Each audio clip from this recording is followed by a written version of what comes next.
11వ తేదీ జూన్ నెల 2025వ సంవత్సరం. ఈరోజు దేవుని వాగ్దానము. కీర్తనలు 112వ అధ్యాయము 5వ వచనము. దయాళులను అప్పిచ్చువారును భాగ్యవంతులు న్యాయ విమర్శలో వారి వ్యాజ్యము గెలుచును.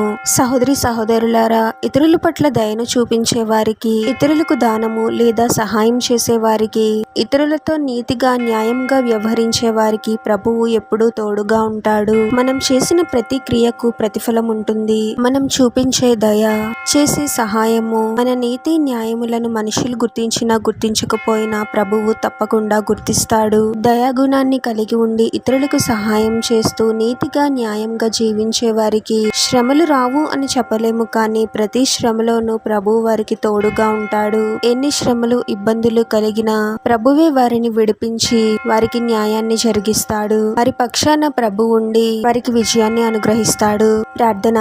పరిశుద్ధుడు ప్రభువా, మీ పరిశుద్ధమైన పాదాలకు వేలాది వందనాలు, స్తుతులు, స్తోత్రాలు చెల్లించుకుంటున్నాము తండ్రి. మరొక నూతన దినంలోనికి మమ్మల్ని క్షేమంగా ప్రవేశింపచేసిన దేవా, మీకే స్తోత్రం ప్రభువా. దయాగుణాన్ని కలిగి ఉండే వారముగా మమ్మల్ని దీవించండి తండ్రి. మా హృదయాలలో ఉన్న కఠిన స్వభావాన్ని తీసివేసి మా హృదయాలను మీ ప్రేమతో నింపండి తండ్రి. ఇతరులపై దయ చూపిస్తూ సహాయం చేస్తూ నీతిగా న్యాయంగా వ్యవహరించే వారముగా మమ్మల్ని దీవించమని ఈ ప్రార్థనలో ఏకీభవిస్తున్న ప్రతి ఒక్కరిని పేరు పేరున దీవించి ఆశీర్వదించి అభిషేకించమని, వారు చేసే ప్రతి పనిలో మీరే వారికి తోడుగా ఉండి వారిని అన్ని కీడుల నుండి అపాయాల నుండి మీరే వారిని రక్షించమని ఈ మా మనవులన్నీ యేసుక్రీస్తు వారి పరిశుద్ధ నామంలో అడిగి వేడుకొనిచున్నాము తండ్రి. ఆమేన్.